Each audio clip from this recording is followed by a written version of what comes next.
Assalamualaikum warahmatullahi wabarakatuh.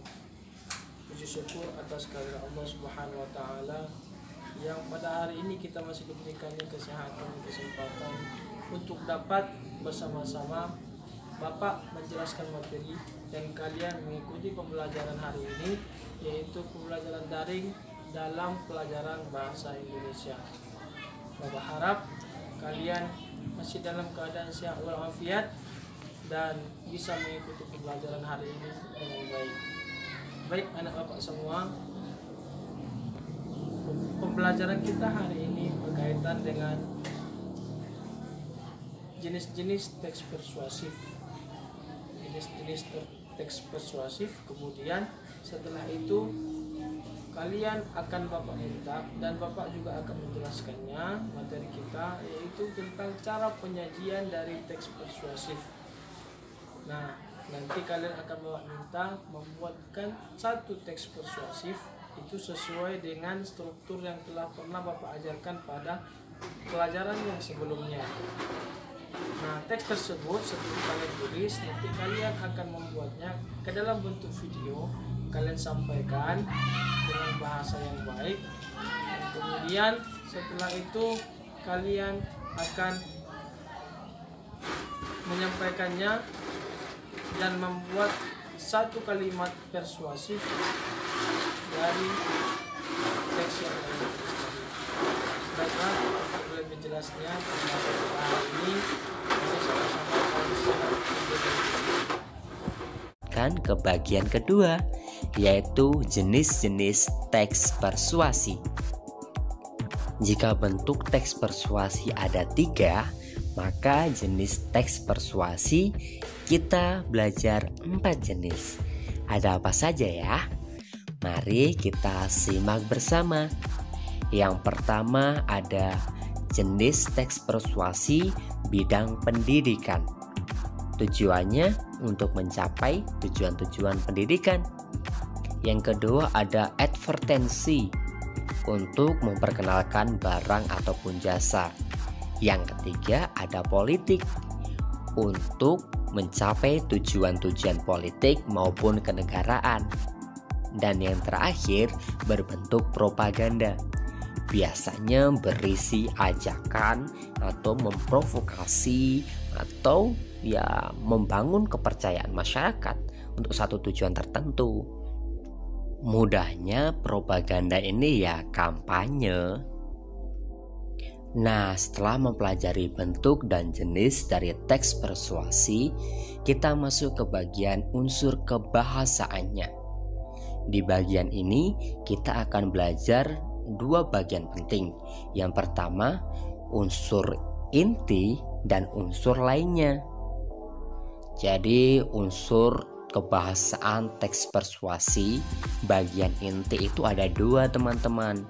Yang pertama pernyataan bujukan dan yang kedua kata kerja imperatif.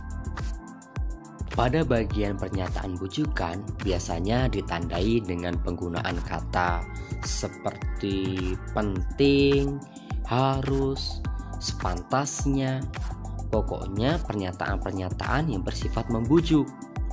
Kemudian di bagian kata kerja imperatif biasanya ditandai dengan pemakaian kata-kata seperti jadikanlah, sebaiknya. Kita masuk ke pembahasan terakhir, yaitu langkah-langkah menyusun teks persuasi.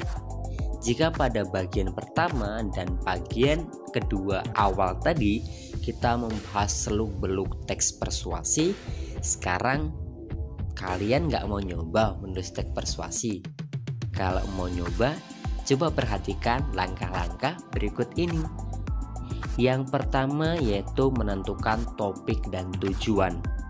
Topik itu bisa kalian pahami dengan bahasan luasnya mau apa. Kalian ingin membahas apa dan tujuannya untuk apa? Itu harus kalian tegaskan terlebih dahulu.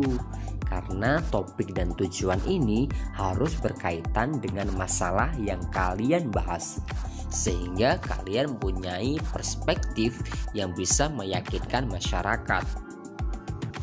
Setelah kalian mengantongi topik dan tujuan dalam penulisan teks persuasi, kalian bisa melanjutkan ke bagian kerangka tulisan. Kerangka itu artinya rancangan atau garis besar, sehingga kalian harus mengetahui apa saja yang ingin kalian susun di dalam teks persuasi itu. Mengapa harus membuat kerangka tulisan? Tidak lain agar tulisan kalian itu bisa lebih sistematis dan logis. Kalau kalian menyusunnya dengan benar, maka tulisan kalian juga akan bagus. Kalau tulisan bagus, tentu bisa meyakinkan masyarakat dan kalian bisa menggunakan teks persuasi itu dengan semaksimal mungkin. Kerangka ini bisa kalian susun berdasarkan struktur teks persuasi dari awal sampai akhir. Misalnya tentang isunya, kemudian argumennya, lalu kalian bisa menambahkan dengan penegasan kembali. Itu yang harus kalian kuatkan. Langkah ketiga setelah kalian membuat kerangka tulisan adalah mengumpulkan data. Data ini ya fakta, jadi kalian harus mengumpulkan data-data yang bisa dipertanggungjawabkan. Misalnya kalian bisa memulai dari buku, kemudian jurnal penelitian, lalu bisa dari pendapat para ahli. Yang jelas kalian tidak boleh merekayasa data. Mengapa? Karena merekayasa itu kan membuat-buat. Artinya kalian berbohong. Kalau kalian sudah berbohong sejak awal, ya bagaimana masyarakat bisa percaya dan menuruti kemauan kalian dalam teks persuasi tersebut. Jadi kalian memang harus menyajikan data-data yang valid, yang bisa dipertanggungjawabkan, sehingga masyarakat dengan mudahnya bisa percaya dengan apa yang kalian sampaikan. Dan yang terakhir, tinggal menyusun paragraf. Nah, langkah ini akan mudah dilakukan ketika kalian sudah punya kerangka tulisan dan data yang valid. Kalian tinggal mengembangkan data dan kerangka itu dengan bahasa yang baik, yang efektif, mudah dipahami, dan tentu saja menggunakan kata-kata yang persuasif. Kata-kata yang bisa memprovokasi masyarakat agar percaya dan mengikuti kemauan kalian. Nah, inilah 4 langkah mudah dalam menyusun teks persuasi. Bagaimana? Mudah bukan? Jadi Pak Andrian rasa kalian pasti bisa melakukannya. Kalau kalian masih bingung, ya kita belajar terus. Nah, setelah kalian menyimak materi yang tadi Bapak sampaikan, mudah-mudahan sudah jelas kepada kalian apa saja jenis-jenis teks persuasif tersebut, kemudian bagaimana langkah-langkah untuk menyiapkan atau menuliskan sebuah teks persuasif dalam beberapa tema. Baik, untuk berikut ini Bapak akan menyajikan sebuah video singkat yang akan menjadi pedoman kalian, satu contoh untuk bisa kalian pedomani dalam membuat sebuah video teks persuasif. Mari sama-sama kita simak.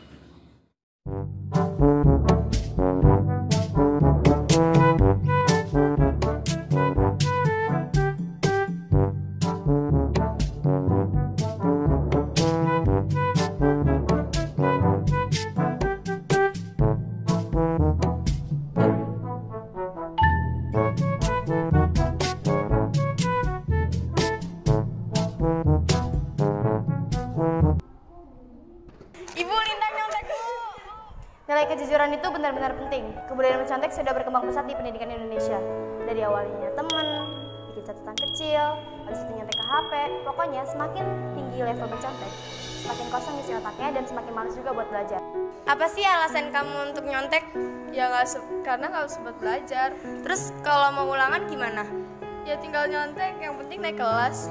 Nilai yang kalian dapat tapi bukan dari hasil otak kalian. Apa itu menjamin kalian bisa masuk ke universitas yang bagus? Apa kalian yakin bisa ngerjain tugas-tugas atau tes-tes harian di sana di saat kalian gak dapat kesempatan untuk nyontek? Kalau misalkan gak nyontek, nanti nilainya malah jelek dong. Nanti malah kena omel deh sama orang tua. Mending gak nyontek aja deh. Soalnya kan nyontek juga gratis. Terus juga gak bakal kena omel guru kalau misalkan kita hati-hati nyonteknya. Sebenarnya banyak loh manfaat dari kejujuran. Yang pertama, kalian bisa tetap berpendirian teguh dan kepercayaan diri. Yang kedua, kita bisa jadikan modal untuk kesuksesan kita di masa depan. Yang ketiga, kita bisa memprioritaskan tujuan kita dibanding pendapat-pendapat orang lain dan banyak lagi. Pemikiran bahwa menyontek itu nggak bakal berdampak besar dan harus kalian coba untuk hentikan dari sekarang. Karena si kecil ketidakjujuran itu di masa perkembangan saat ini bisa menjadi bibit yang berbahaya. Penyebabnya karena rasa ketergantungan sama nyontek. Kita sama-sama ambil peran untuk mengajak teman kita untuk meninggalkan kebiasaan mencontek. Aku yakin kalian pasti bisa.